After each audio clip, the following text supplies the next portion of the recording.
Spot and stalk is by far my favourite style of hunting. It's one of the most challenging styles of hunting, but can also be the most rewarding. It requires a lot of situational analysis, knowledge of terrain and wind patterns, and also a little bit of luck.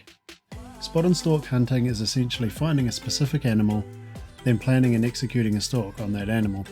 Some of the tactics that I'll be discussing in this video have been previously covered in another video titled Billy for Beginners, Goat Hunting Tips and Tricks, so if you haven't seen it, consider giving it a watch after this video.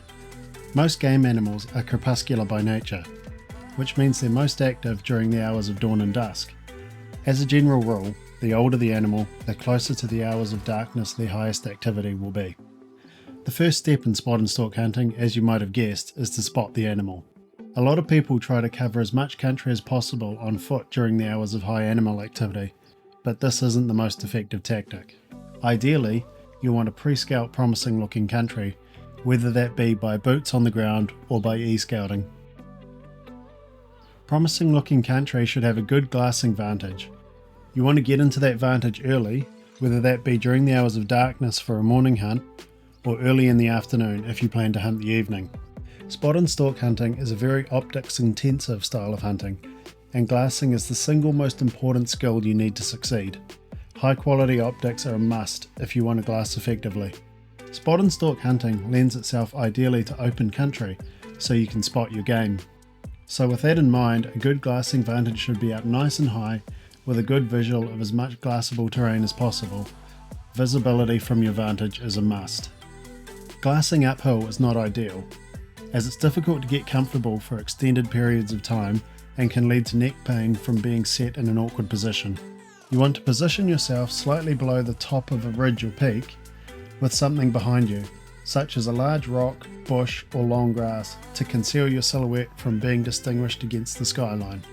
If terrain doesn't allow you to get up high, for instance on a wide open field or meadow, then find something that will give you a commanding view of the area. The single most important thing is to consider the direction of the wind. If you have the wind coming from behind you, there isn't much point glassing the area in front of you, as your scent will scare off any potential game in that direction. For this reason, during prime movement times, you don't want to bother glassing in the direction of thermal currents. Thermal currents move downward during the colder times of the day or on the sheltered faces, and upwards during the warmer parts of the day or on the sunny faces. This is just a guide though, as strong prevailing wind can negate these currents, so it pays to have a wind indicator to be sure of the wind direction. Try to cover opposite faces and further afield with your glass, as it's less likely your scent will affect these areas. You want to prioritise comfort for your glassing session, because it's going to allow you to glass for longer and be more stable, giving you a clearer picture through your glass. You want to position your back against something so you can keep your torso still and supported. Not only will this keep you more stable and still while glassing, it will also keep your back from getting tired. The next thing you want to consider is the stability of your glass. If you're freehanding your binos, you're not going to be able to keep them still enough to really pick apart country effectively at a distance. So what you want to do is bring your knees up, rest your elbows on your knees and use your index and middle fingers to grip the brim of your hat, and that will hold your glass nice and steady, enabling you to see a lot better. Even resting your elbows on your pack while glassing can help you to be more stable. Another technique, if you hike with trekking poles, is to sit the middle of your binos on top of your trekking pole, and this will keep it nice and stable. You can also glass by lying on the ground if you are too high on the ridgeline to effectively conceal your silhouette. To do this, lie on your stomach on the peak of the ridgeline and rest your elbows on the ground. This should give you a nice stable platform to glass from. Keep in mind that being in a position like this, you run the risk of any movement you make being seen, as you're in a very vulnerable position, so use this technique only as a last resort. With spotting scopes and higher magnification binos, use a tripod. Otherwise you're pretty much wasting your time, due to any movement being exaggerated by the high magnification. A big thing to remember is about 90% of the time you're going to be looking at empty ground, but don't get discouraged, because at any moment things can change and animals can appear seemingly out of nowhere. Common places to find animals are the skyline, as their silhouettes and movement stand out against the clear background of the sky. You're less likely to find animals in open areas like this. You're much more likely to find animals on the fringe areas between cover and open areas such as these. Fringe areas have quite a high percentage of yielding animals due to the animal's natural tendency to be cautious, favouring feeding close to cover with the ability to retreat and hide easily. After rain is a great time to find animals coming out of cover to feed and to dry off in the warm sun, so don't be discouraged by a bit of rain. In fact, this is one of my favourite times to get out and try and find animals, as their behaviour can be more predictable. In early morning and late evening, warm patches of sunlight often hold animals. Slips are a good place to find animals, sometimes grazing if a feed is available, and other times just moving through, but the open area gives you a good opportunity to spot them. In the evening, river flats are a good place to find animals. If these common places don't yield any potential targets, the next technique to try is gridding. Gridding is a glassing technique where you systematically break up the terrain into sections, like a grid, then search each of those sections individually. You want to search each of these sections in the same sort of way you would read a book, from left to right, top to bottom, making sure you cover everything. As the morning wears on, don't overlook areas of thicker cover, as this is where animals will move to bed down for the heat of the day. Sometimes when glassing for game, it's not the entire animal you see, but a piece, like an antler or a horn sticking out above some scrub, or an ear or tail twitching from behind a bush. So keep this in mind and look out for these small details while glassing. Movement through bushes and scrub is another good way animals give away their position, so move your glass slowly and you will be much more likely to catch any movement. You want to keep in mind what the size of things you're looking at are, because glassing at a distance can be deceptive, so pick out something in the area you're glassing that you know for sure the size of, and use that as a reference for what you think might be a part of an animal. Then you can be a bit more sure of what you're looking at. A lot of things in the distance can appear to be animals, especially if you don't have the ability to really zoom in and analyse them. So a rule of thumb I like to use is, if it appears to be standing and hasn't moved for some time, chances are it's not an animal. Because unless they're bedded down, animals don't stay still for too long.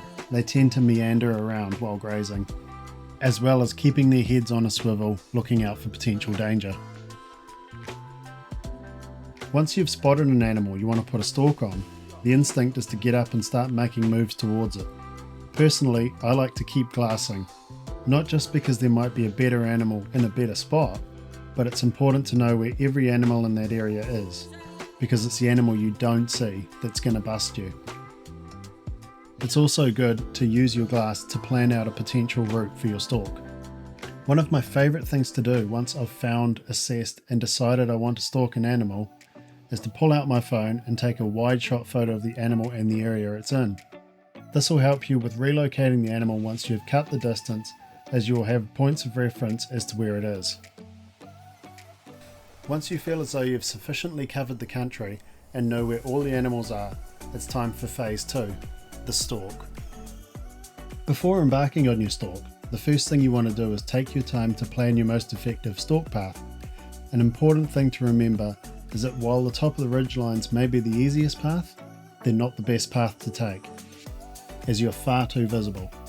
So consider travelling along the opposite side of the ridge from your game and slightly down from the top. You want to take into consideration the wind, including if the thermal currents will change by the time you get to where your target is. Always carry a wind indicator with you on every hunt, so you can continue to check the wind as you make your way to where your game is. Ideally, you want to be walking into the wind wherever possible. Under no circumstances should you have the wind blowing from you towards your target, as their superior sense of smell will alert them to your presence and they'll be gone before you can even get close to them. You want to avoid crossing open ground as much as possible, because the possibility of being seen is so much higher in open ground. But if you don't have any other option, move as slowly as you can and try to keep a low profile to the ground. Basically, to keep yourself from looking as out of place as possible.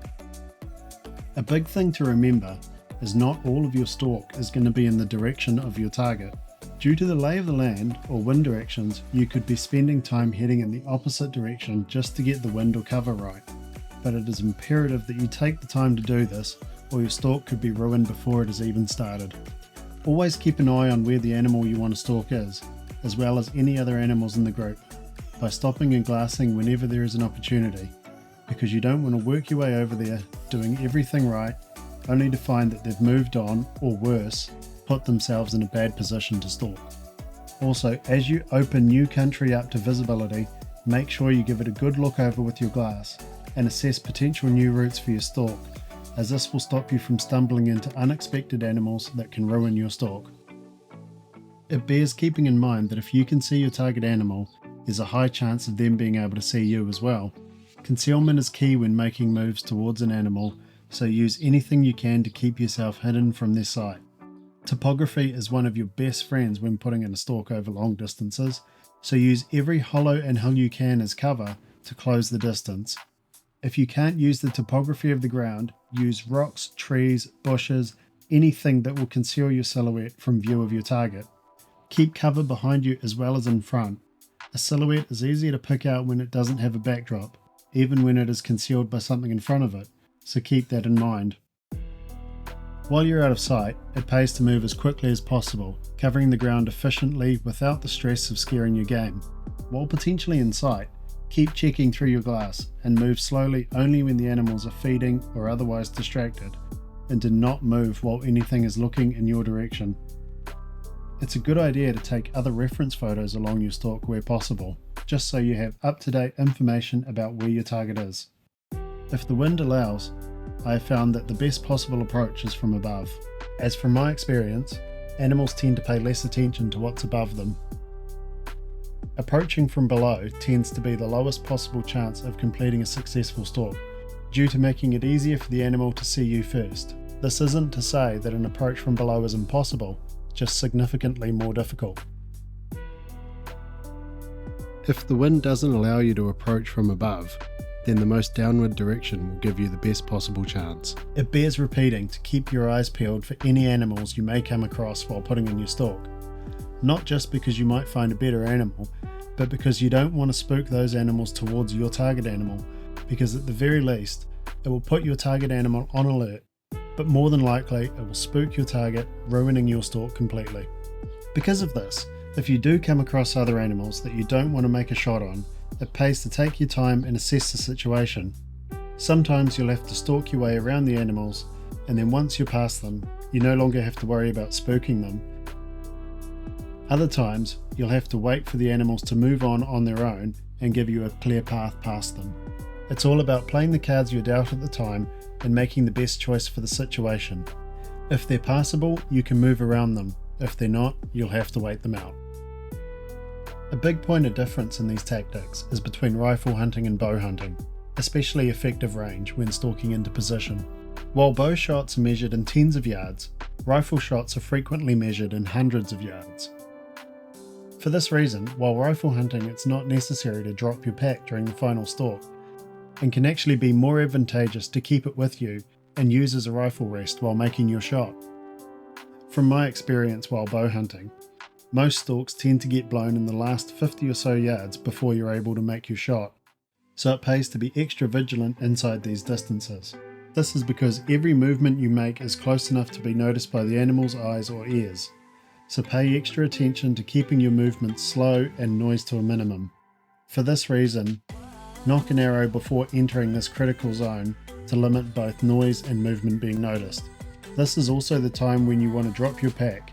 During this part of the stalk, the key is to move slowly, and only when every animal in the group is otherwise occupied or distracted, or their vision is obscured.